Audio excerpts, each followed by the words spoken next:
Hello दोस्तों, स्वागत है आपके अपने यूट्यूब चैनल जीएमजी क्लासेस पे। तो कैसे हैं आप लोग? आई होप आप लोग अच्छे होंगे, मस्त होंगे और स्वस्थ होंगे। दोस्तों, आज आप लोग के लिए लेकर आ गए थे बहुत ही ज़बरदस्त क्लास। तो 12th इंटर परीक्षा 2024 के लिए सब्जेक्ट केमिस्ट्री का अर्थात रसायन विज्ञान का अति महत्वपूर्ण प्रश्न दोस्तों। तो अगर आप भी टॉपर बनना चाहते हैं तो इस वीडियो को अंत तक जरूर देखेगा, और जो भी चैनल पर नए होंगे तो चैनल को सब्सक्राइब करके बेल आइकन को प्रेस कर देंगे।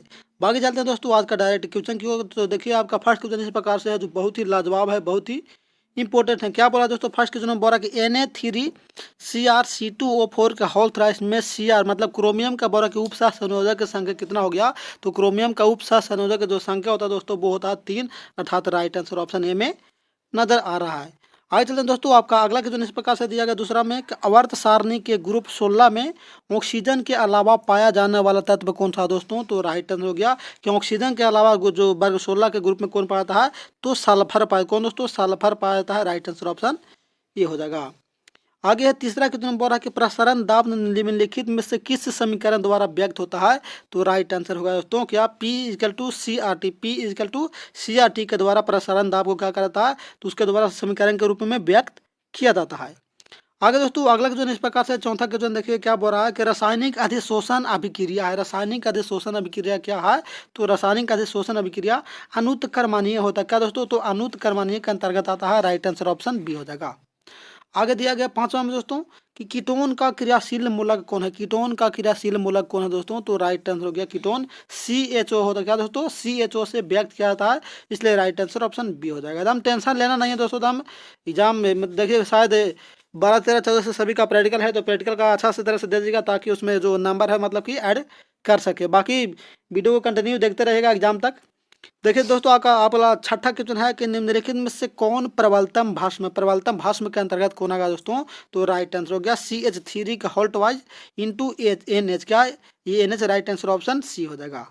आगे दोस्तों क्या दिया गया सातवां क्वेश्चन बोल रहा है, देखिए ये बहुत ही लाजवाब है। क्या? प्रथम कोटि अभिक्रिया और शून्य कोटि अभिक्रिया, मतलब कि ये वाला पूछ ही देता है, इसलिए इसको ए में भी आए मान लीजिए फॉर एग्जाम 2024 के लिए। बोला कि प्रथम कोटि अभिक्रिया के लिए टी हाफ का मान कितना होता है? टी हाफ का मान कितना होता है दोस्तों? तो राइट आंसर हो गया कितना? तो 0.683 का 0.683 बाई के होता है। देखिए ये वाला मान आप लोग मतलब कन्फर्म याद करिएगा, क्योंकि ऐसा ऐसा मान दे रहा था तो कन्फ्यूज होता है, इसलिए 0.683 होता है इसका मान होता है दोस्तों। आगे चलते हैं आठवां में क्या बोल रहा है कि निम्नलिखित में से कौन जिंक का अयस्क नहीं है? जिंक का अयस्क इनमें से कौन नहीं है दोस्तों? तो जिंक का अयस्क जो नहीं होता वो बॉक्साइड नहीं होता। क्या? बॉक्साइड। ये किसका है? तो ये कार्बन का अयस्क। कौन? बॉक्साइड। समझे? आगे दोस्तों नौवां में क्या दिया गया है? बोल रहा है कि NiCO4 में निकेल की ऑक्सीकरण संख्या, Na का मतलब क्या बोल रहा है कि ऑक्सीडेशन नंबर कितना हो जाएगा? तो करेक्ट आंसर होगा दोस्तों 0 हो जाएगा। कितना? 0 हो जाएगा। राइट आंसर ऑप्शन हो गया। आगे दिया गया दोस्तों, आगे क्या बोला 10वां में कि रवादार ठोस है। रवादार ठोस के अंतर्गत कौन आता है? तो बता दूं कि रवादार ठोस के अंतर्गत जो आता है वो आता है हीरा, अर्थात डायमंड है, जो क्या रवादार ठोस के अंतर्गत आता है। करेक्ट आंसर ऑप्शन ये हो। देखिए अगला क्वेश्चन 11 में क्या बोल रहा है कि बिजली के बल्ब के अंदर कौन सा गैस होता है? बिजली के बल्ब के बोल रहा है अंदर दोस्तों, ये तो हम लोग को पता है कि निष्क्रिय गैस होता है, लेकिन कौन सा गैस भरा रहता है? तो करेक्ट आंसर हो गया नाइट्रोजन। क्या बिजली के बल्ब के अंदर कौन सा गैस? तो नाइट्रोजन रहता है। समझे ना? और ऐसे अगर निष्क्रिय गैस में देगा, क्या निष्क्रिय गैस में अगर देता है तो उसमें क्या रहता है? आर्गन भरा हुआ रहता है। क्या? जो निष्क्रिय गैस है। आगे चलते हैं अगला क्वेश्चन पे। आपका 12वां क्वेश्चन बोल रहा है कि परम शुद्ध ताप क्या है? परम शुद्ध ताप क्या है दोस्तों? तो परम शुद्ध ताप जो होता है वो सैद्धांतिक रूप से न्यूनतम संभव तापमान वाला होता है। क्या? परम शुद्ध ताप। समझा ना? चलिए आगे चलते हैं अगला क्वेश्चन पे। कोई भी दिक्कत होगा, कोई भी समस्या होगा तो इस चैनल का जितना भी वीडियो पड़ा हुआ है, मात्र एक वीडियो में आप कमेंट कर देंगे, उसका रिप्लाई बहुत जल्द कर दिया जाएगा। आगे दिया गया है कि वातावरण में सर्वाधिक मात्रा में पाया जाने वाला गैस। क्या? वातावरण में मतलब कि हमारे आसपास के फैले वातावरण में जो सर्वाधिक मात्रा में पाया जाने वाला गैस है दोस्तों, वो कौन सा रहता है? तो राइट आंसर क्या हो गया? नाइट्रोजन। कितना रहता है? क्या? नाइट्रोजन ज़्यादा फैला हुआ रहता है दोस्तों। जो कितना है वायुमंडल में, कितना है नाइट्रोजन? तो नाइट्रोजन 78% है। पता होना चाहिए ना कितना? 78%। और ऑक्सीजन कितना है? तो 21% है। और कार्बन डाइऑक्साइड कितना है? CO2। तो CO2 शायद है 0.03% है। इसलिए सर्वाधिक बोरा की पाया जाने वाला गैस कौन होता है? तो नाइट्रोजन होता है, जो 78% हमारे वातावरण में फैला हुआ है। आगे बोल रहा है कि लोहे के पाइपों को संक्षारण से बचाने के लिए उसके ऊपर जस्ते की परतें चढ़ाई जाती है। अच्छा, इस प्रक्रिया को क्या कहा जाता है? जस्ता को परत चढ़ाया जाता है उस प्रक्रिया को क्या कहते हैं, तो उसको बुलाते हैं गैल्वेनाइजेशन। क्या गैल्वेनीकरण बुलाता है, galvanization. Correct answer option C हो जाएगा। आगे दिया गया दोस्तों 15 में बोल रहा है कि पशुओं के हड्डियों तथा दांतों में मुख्य रासायनिक पदार्थ। अच्छा, पशु के हड्डी और दांत में जो मुख्य रूप से रासायनिक पदार्थ होता है वो कौन सा होता है दोस्तों, तो करेक्ट आंसर होगा कैल्शियम फॉस्फेट। क्या, कैल्शियम फॉस्फेट। देखिए इसमें कंफ्यूज होने वाला क्वेश्चन है, कैसे कोई कैल्शियम फॉस्फेट भी मार देते हैं और कोई कैल्शियम सल्फेट मार देते हैं, तो आप लोग सल्फेट नहीं मारिएगा बल्कि फॉस्फेट मार दीजिएगा, समझे ना। आगे चलते हैं 16वां पे, रासायनिक रूप में शुष्क हिम अर्थात ड्राई आइस है जो क्या है, ड्राई आइस है जो मतलब कि क्या है, तो करेक्ट आंसर क्या, ठोस कार्बन डाइऑक्साइड। क्या, ठोस CO2 के अंतर्गत आता है क्या, ड्राई आइस मतलब कि शुष्क हिम, समझे ना।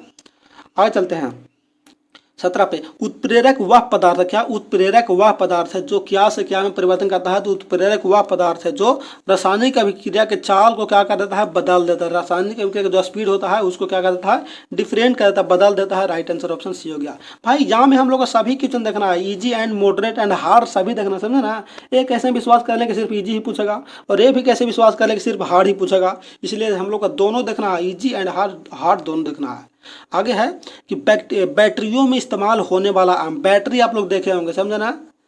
शुष्क बैटरी नहीं बल्कि गीला बैटरी होता है जो रासायनिक बैटरी, तो बैटरियों में इस्तेमाल किया जाता है वो कौन सा अम्ल का प्रयोग किया जाता है दोस्तों, तो राइट होगा सल्फ्यूरिक अम्ल H2SO4। किसका, H2SO4 का प्रयोग किया जाता है बैटरी में, समझे ना।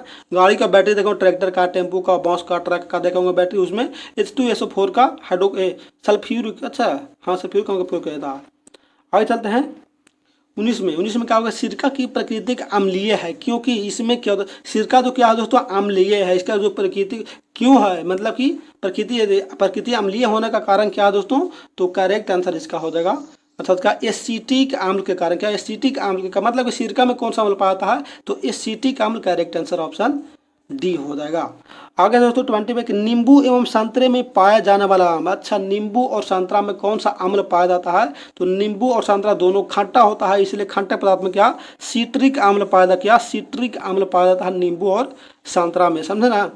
चलिए आगे चलते हैं 21 पे, जल आपूर्ति के लिए जल का शोधन निम्नलिखित प्रक्रिया से होता है। जल का आपूर्ति करने के लिए जल का जो शोधन किया जाता है दोस्तों वो कौन सा प्रक्रिया से किया जाता है, तो क्लोरीनीकरण। क्या, क्लोरीनीकरण प्रक्रिया से किया जाता है, उसका आसवन किया जाता है। करेक्ट आंसर ऑप्शन ये हो जाएगा। आगे है दोस्तों कि शकरा में किण्वन के दौरान बनने वाला मुख्य यौगिक। अच्छा, शकरा के किण्वन के दौरान बनने वाला जो मुख्य यौगिक है दोस्तों वो कौन सा है, तो मुख्य यौगिक के रूप में आता है एथिल एल्कोहल, मुख्य यौगिक के रूप में आता है। करेक्ट आंसर ऑप्शन बी हो जाएगा।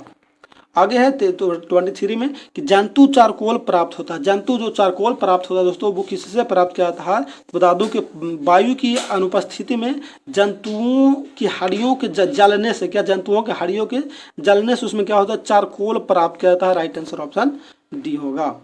आगे है कि प्राकृतिक रबर को अधिक मजबूत तथा प्रत्यास्थ मतलब इलास्टिक बनाने के लिए उसमें मिलाया जाता है। प्राकृतिक रबर देखे होंगे ना, रबर का गेंद देखिए छोटा सा आता था पहले, एकदम लाल या ब्लू हरा, जो मतलब कि लोटे के रूप में निकलता था, 1-2 रुपये मिलता था। इतना उछलता है ना, तो वही बोला कि अधिक प्रत्यास्थ बनाने के लिए उसमें क्या मिलाया जाता है जिसके वजह से उसमें उछलने की क्षमता ज़्यादा होता है। तो करेक्ट आंसर क्या होगा दोस्तों, करेक्ट आंसर होगा सल्फर उसमें मिलाया था। क्या, सल्फर की मात्रा मिला देने से उसमें क्या होता है, रबड़ में अधिक उछाल उत्पन्न होने लगता है। आगे चलते हैं अगला क्षेत्र में 25 में दोस्तों 25 में बोल रहा है इस्पात में होता है। इस्पात में क्या होता है दोस्तों, तो बता दूं कि इस्पात में जो होता है वो होता है 0.1 से 2% कार्बन की मात्रा होता है। क्या, 0.1 से 2% जो कितना होता है कार्बन की मात्रा इस्पात में मौजूद रहता है। आगे है दोस्तों कि श्वसन प्रक्रिया में वायु के जिस घटक का उपयोग होता है वह कौन सा है, मतलब कि श्वसन के प्रक्रिया में वायु के जिस घटक का उपयोग किया जाता है वो क्या है, किसका मतलब कि प्रयोग किया जाता है, तो राइट क्या होगा ऑक्सीजन का। ये भी पूछने वाली बात नहीं बल्कि O2 का उसमें क्या किया जाता है, तो उपयोग किया जाता है, प्रयोग किया जाता है। राइट आंसर ऑप्शन बी हो जाएगा। आगे है 27 में कि रासायनिक यौगिक के मूलानुपाती अर्थात क्या इंपीरियल फॉर्मूला वह आणविक सूत्र परस्पर निम्न प्रकार से संबंधित है, मतलब किससे संबंधित है दोस्तों, तो करेक्ट आंसर इसका जो होने वाला है वो हो जाएगा आणविक सूत्र इक्वल टू N × मूलानुपाती सूत्र होता है दोस्तों, समझे ना। ऑप्शन सी हो गया। देखिए अभी झांसा बहुत दिया जा रहा है दोस्तों, आप लोग को एक वार्निंग दिया जा रहा है कि झांसा बहुत दिया जा रहा है कि मात्र आप लोग नहीं पढ़े हैं तो मात्र 1 महीने में तैयारी करें, बेस्ट तैयारी करें, मात्र 500 में, मात्र 200 में, मात्र 300 में। लेकिन वो सब कुछ नहीं है, वो सब फेक है, उसके फेरा में नहीं रहिए बल्कि मेहनत करते रहिए जो भी हो से। देखिए 28 में बोला मनुष्यों के द्वारा सर्वाधिक उपयोग में लाया जाने वाला धातु, क्या मनुष्य के सर्वाधिक उपयोग में लाया जाने वाला जो धातु है किसका मतलब उपयोग सर्वाधिक किया जाता है, तो क्या होगा राइट आंसर दोस्तों, तो लोहा का। ये जाहिर सी बात है कि लोहा का प्रयोग सभी चीज में कर सकते हैं हम लोग, बहुत चीज में कर रहे हैं, समझे ना। ऑप्शन डी हो गया। आगे है गोबर गैस का मुख्य घटक। अच्छा गोबर गैस का तो मुख्य घटक होता है वो कौन सा होता है, तो बता दो क्या होता है, CH4 अर्थात क्या मेथेन। मेथेन जो होता है जो गोबर गैस का मुख्य घटक के रूप में माना था CH4 को। आगे देखिए पीएच प्रदर्शित करता है। देखिए पीएच माना बोलते हैं कि फलना का पीएच, जल का पीएच मान, मूत्र का पीएच मान कितना है, नींबू का पीएच मान कितना है, तो वही बोल रहा है कि पीएच क्या प्रदर्शित करता है दोस्तों, तो पीएच बता दूं कि क्या कहता है, विलयन की अम्लीयता तथा क्षारता, समझे ना। मतलब कि पीएच मान कितना, 7 से अधिक है, समझे। अधिक है तो क्या हो गया, क्षार हो गया, और कम है तो क्या हो गया, आम्ल हो गया, और 7 के बराबर हो गया तो उदासीन हो गया। तो वही बोला कि पीएच क्या प्रदर्शित करता है, तो विलयन का अम्लता मतलब कि अम्ल का मात्रा और क्षार का मात्रा प्रदर्शित करता है। चलिए आगे चलते हैं 31 पे। बोल रहा कि शैलों तथा खनिजों में सर्वाधिक मात्रा में पाया जाने वाला जो तत्व है दोस्तों वो कौन सा है, सिलिकॉन है, कार्बन है, हाइड्रोजन है या सोना है। तो करेक्ट आंसर इसका हो जाएगा दोस्तों कि शैलों तथा खनिजों में सर्वाधिक मात्रा में जो पाया जाता है तत्व वो होता है सिलिकॉन पाया जाता है। क्या सिलिकॉन पाया जाता है, राइट आंसर ऑप्शन ए हो गया।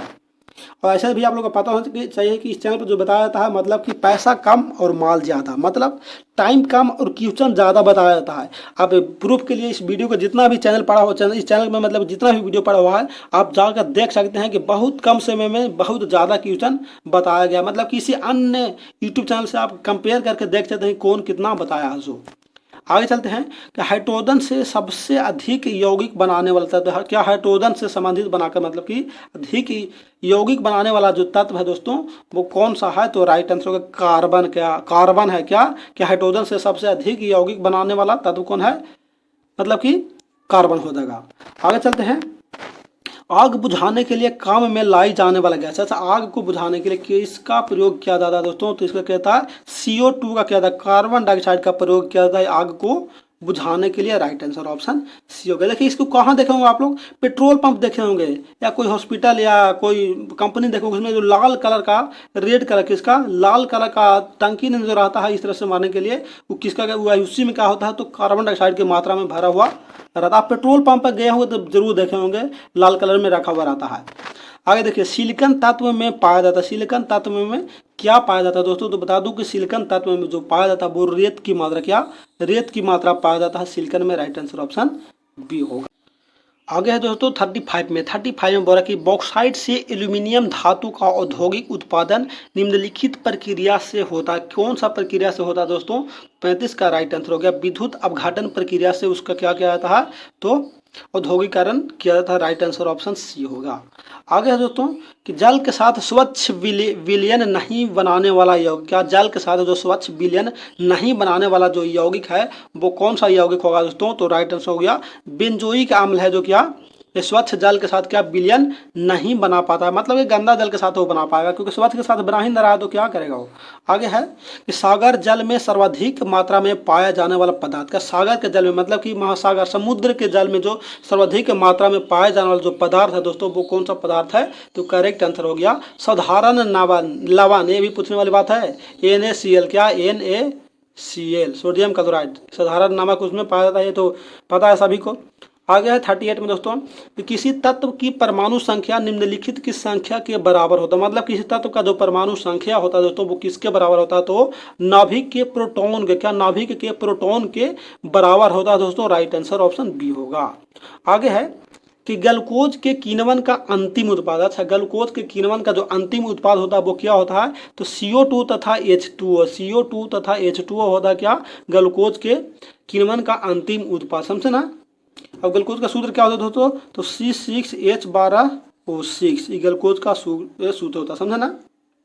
और चीनी का क्या होता है C12H22O11। आगे देखिए अगला क्वेश्चन है दोस्तों 40 में बोल रहा कि व्यापारिक तौर पर अमोनिया का उत्पादन अति आवश्यक है, क्योंकि यह निम्नलिखित के काम में आता है। मतलब कि अमोनिया का जो उत्पादन आवश्यक है, किसके लिए, उसका काम किस में काम लाया जाता है दोस्तों, तो राइट आंसर हो गया उर्वरक बनाने में। क्या, कौन सा, उर्वरक बनाने में, जो किसान मतलब कि बहुत अधिक संख्या में उसका उपयोग करते हैं, तो उर्वरक बनाने के लिए अमोनिया का प्रयोग किया जाता है।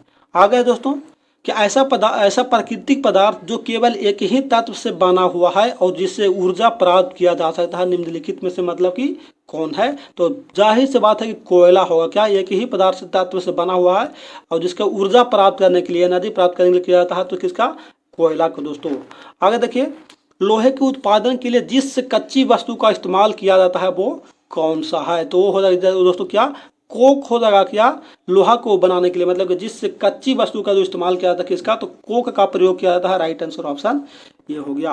आगे दोस्तों कि पर्यावरण का प्रदूषण करने वाला गैस, पर्यावरण का मतलब हमारे आसपास के फैले वातावरण को जो प्रदूषित करने वाला जो गैस है दोस्तों, वो कौन सा गैस हो जाएगा, तो राइट आंसर हो गया सल्फर डाइऑक्साइड, SO2। क्या, SO2 है जो हमारे वातावरण को क्या मतलब कि अधिक प्रदूषित करता है कार्बन डाइऑक्साइड से ज़्यादा।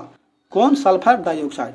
आगे देखिए, हीरा उसी एक तत्व से बना है जिससे बना है। अच्छा, हीरा किससे बना है, मतलब उससे और क्या बना है, तो उससे और बना है ग्रेफाइट। समझे ना, ऐसे भी बोला था कि कार्बन का दो प्रूफ कौन है, तो हीरा और ग्रेफाइट। तो हीरा दिया गया है तो दूसरा ग्रेफाइट होना चाहिए। समझे, ग्रेफाइट मतलब क्या समझे, पेंसिल आप लोग देखे हैं ना, पेंसिल के अंदर जो काला काला रहता है जो लिखाता है उसी को बोलते हैं क्या, ग्रेफाइट बोला जाता है। आगे चलते हैं अगला क्वेश्चन पे दोस्तों।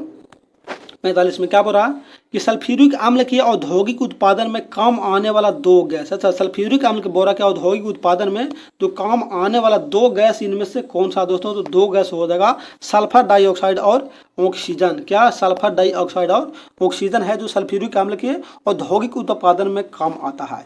आगे दोस्तों कि किस प्रक्रम से समुद्र जल से सामान्य लवण प्राप्त किया जाता है, मतलब समुद्र से लवण मतलब कि नमक किस प्रक्रिया के द्वारा प्राप्त किया जाता है दोस्तों, तो राइट आंसर का वाष्पीकरण। क्या, वाष्पीकरण प्रक्रिया से समुद्र से नमक का उत्पादन किया जाता है, प्रयोग किया जाता है। आगे देखिए, किस प्रक्रम द्वारा कच्चे तेल से गैसोलीन प्राप्त किया जाता है। अच्छा, कच्चा तेल से क्या प्राप्त होता है, तो गैसोलीन। लेकिन जो गैसोलीन प्राप्त होता है वो कौन सा, उसका प्रक्रिया क्या है दोस्तों, तो उस प्रक्रिया का नाम है दोस्तों प्रभाजी आसवन। क्या, प्रभाजी आसवन के कारण क्या, कच्चे तेल से गैसोलीन प्राप्त करता है। राइट आंसर ऑप्शन बी हो जाएगा। आगे है दोस्तों कि कपड़े धोने वाला सोडा, कपड़ा धोने वाला सोडा का नाम मतलब कि क्या है दोस्तों, तो ये भी पूछने वाली बात है। नहीं, जलयोजित सोडियम क्या कार्बोनेट, सोडियम कार्बोनेट बोला जा सकता है। राइट आंसर ऑप्शन बी होगा।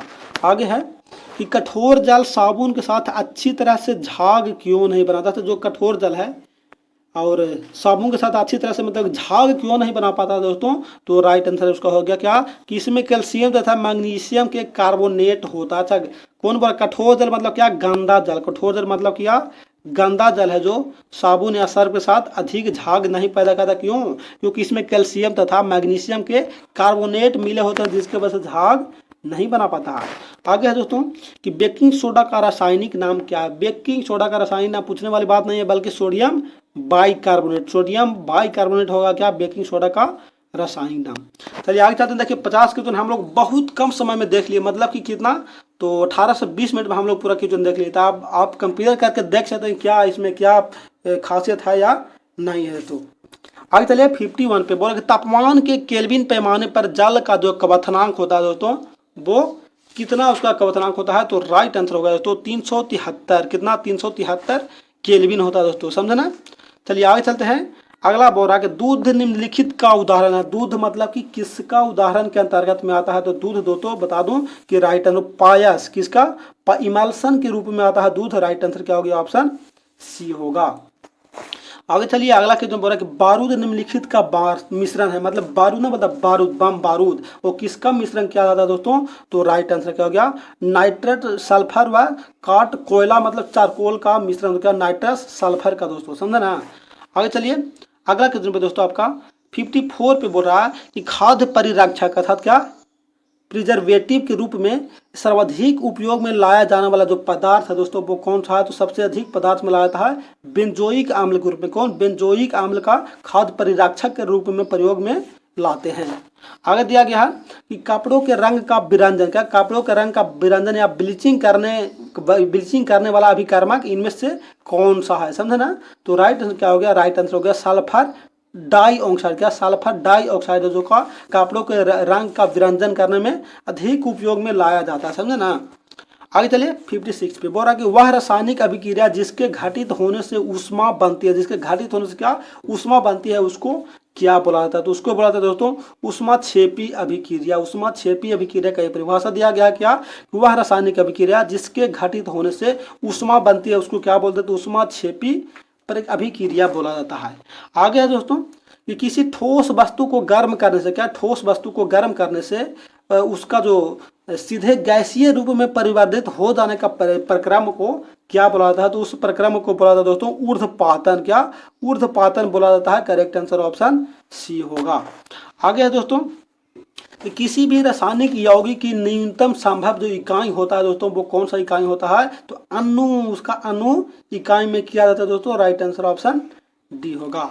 आगे है कि फोटोग्राफी में काम में आने वाला हाइपो का रासायनिक सूत्र। क्या, फोटोग्राफी में काम में आने वाला जो हाइपो का जो रासायनिक रूप होता है दोस्तों वो कौन सा होता है, तो 59 का जो करेक्ट आंसर होगा वो हो जाएगा ऑप्शन बी का सोडियम थायोसल्फेट। क्या, सोडियम थायोसल्फेट का उपयोग में। आगे दिया गया है दोस्तों 60 में क्या बोल रहा है कि कार्बोनिल ग्रुप में कार्बन परमाणु होता है। कार्बोनिल ग्रुप में जो कार्बन परमाणु होता है वो किस रूप में होता है, तो sp2 हाइब्रिडाइज। का दोस्तों sp2 हाइब्रिडाइज रूप में होता है। राइट आंसर ऑप्शन बी हो जाएगा। आगे दोस्तों 61 में बोल रहा है कि आधुनिक आवर्त सारणी किसने बनाया। सबसे पहले आधुनिक आवर्त सारणी को किसने बनाया था दोस्तों, तो 61 का जो करेक्ट आंसर हो गया दोस्तों वो क्या हो जाएगा, तो इसका जो राइट आंसर होगा दोस्तों सबसे पहले किसने, तो इसमें बना डेबोनियर ने। किसने आवर्त सारणी सबसे पहले डेबोनियर ने बनाया था। करेक्ट आंसर ऑप्शन ये हो जाएगा। आगे चलते दोस्तों, आगे क्या दिया गया है, आगे दिया गया 62 में बोल रहा है कि निम्नलिखित में से कौन क्षारीय भूमिज तत्व। क्या, क्षारीय भूमिज तत्व के अंतर्गत कौन आएगा दोस्तों, तो जो क्षार के अंतर्गत आता है दोस्तों वो हो गया राइट आंसर कौन, तो जिंक हो गया। क्या, जिंक हो गया दोस्तों। राइट आंसर ऑप्शन हो गया भूमिज तत्व बोल रहा है। राइट आंसर ऑप्शन सी हो जाएगा। आगे क्या बोल रहा है 63 में बोल रहा है कि बातिया भट्टी में निम्नलिखित में से किस ऑक्साइड का अपचयन होता है। किसमें, बातिया भट्टी में, तो 63 का राइट आंसर होगा आयरन का ऑक्साइड का। किसका, आयरन का ऑक्साइड का बातिया भट्टी में क्या होता है, तो अपचयन होता है। राइट आंसर ऑप्शन नहीं होगा। देखिए बहुत ही लाजवाब क्वेश्चन बताया गया है, जो आज तक देखें तो बहुत अच्छा, वेरी गुड, और जो नहीं देखे वो फिर से मतलब कि दोस्तों के पास शेयर कर देगा, वो भी देख लेंगे। आगे 64 में बोला दोस्तों कि निम्नलिखित में से कौन सा ऑक्साइड लौह चुंबकीय प्रदर्शित करता है। लौह चुंबकीय कौन प्रदर्शित करता है दोस्तों, तो राइट आंसर हो गया क्या, CrO3। क्या, क्रोमियम डाइऑक्साइड हो जो क्या, तो लौह चुंबकीय प्रदर्शित करता है। आगे 65 में दोस्तों कि अयस्क में उपस्थित अशुद्धि को क्या कहा जाता है, तो ये तो आप लोग का पता है कि अयस्क में उपस्थित अशुद्धि को क्या, तो गैंग कहा जाता है दोस्तों। क्या, गैंग कहा जाता है, समझे। आगे चलते हैं, आगे वर्ग NiCO4 में निकेल का ऑक्सीकरण। फिर से देखिए रिपीट वाला क्वेश्चन आ गया, तो राइट आंसर इसको क्या मार लीजिएगा, तो राइट आंसर क्या मार लीजिएगा, तो ऑप्शन निकल नहीं पूछ रहा है, जिसमें क्या होगा ऑक्सीकरण NiCO4 में निकल का 2 वो कितना बताए थे, तो 3 बताए थे। राइट आंसर ऑप्शन डी हो जाएगा। आगे क्या है दोस्तों, आगे बढ़ रहा है कि निम्न में कौन सी दवा बुखार को कम कर देता है, तो बुखार को कम कर देने वाला दवा होता है वो एंटीपायरेटिक होता है दोस्तों। एंटीपायरेटिक बोलाता है। राइट आंसर ऑप्शन सी हो जाएगा। आगे है कि मिथाइल एमीन को बनाया जा सकता है। मिथाइल एमीन को किसके द्वारा बनाया जा सकता है, तो हाफमैन ब्रोमाइड अभिक्रिया के द्वारा मिथाइल एमीन को बनाया जा सकता है। राइट आंसर ऑप्शन बी हो जाएगा। अगला कितना दोस्तों इस प्रकार से देखिए क्या बोल रहा है 69 में बोल रहा है कि एल्किल हैलाइड को अल्कोहल में बदला, एल्किन नहीं है बल्कि एल्किल है दोस्तों, तो एल्किल हैलाइड को अल्कोहल में बदला जाता है कौन सा अभिक्रिया के द्वारा, तो राइट आंसर हो गया विस्थापन अभिक्रिया के द्वारा एल्किल हैलाइड को अल्कोहल में परिवर्तन किया जा सकता है। आगे दोस्तों 17 में है कि कैप्रोलैक्टम किसका मोनोमर है, तो ये तो आप लोग का बहुत ही लाजवाब क्वेश्चन है। इसका हो जाएगा दोस्तों, तो कैप्रोलैक्टम जो मोनोमर हो जाएगा वो हो जाएगा नाइलॉन 6 का। क्या 6 नहीं बल्कि सिर्फ नाइलॉन 6 का। राइट आंसर ऑप्शन ये हो गया। तो चलिए बस समाप्त हो गया। मात्र 70 क्वेश्चन था जो बहुत ही लाजवाब था, ललन टॉप था। तो इसको एक बार अगर सही से आप लोग कन्फर्म उस पर याद कर लिया तो बहुत अच्छा है, अगर नहीं किया तो फिर से इसको री करके आप लोग देख लीजिएगा एंड शेयर करना नहीं बोलेगा, समझें। और PDF के लिए तो बता दूं कि आप PDF के लिए या वायरल क्वेश्चन सबसे पहले लेने के लिए हमारे टेलीग्राम ग्रुप से ज्वाइन हो जाइएगा। टेलीग्राम का नाम गुरु मस्ती GNMT का नाम है दोस्तों, यहाँ देखिए दिखाई दे रहा है गुरु मस्ती GNMT है, या इस वीडियो के डिस्क्रिप्शन में उसका लिंक दिया हुआ है, जाकर जल्दी से ज्वाइन कर जाइए। बाकी thanks for watching and support के लिए फिर से अंत में वही कहूँगा, लाइक सब्सक्राइब एंड शेयर करना आप लोग नहीं बोलेंगे। और मैं हूँ आपका दोस्त, आपका प्यारा सा साथी भाई STN। तो चलिए फिर मिलते हैं अगले क्लास के सेट में अगले दिन वही जोश और वही जुनून के साथ। तब तक के लिए जय हिंद, जय भारत।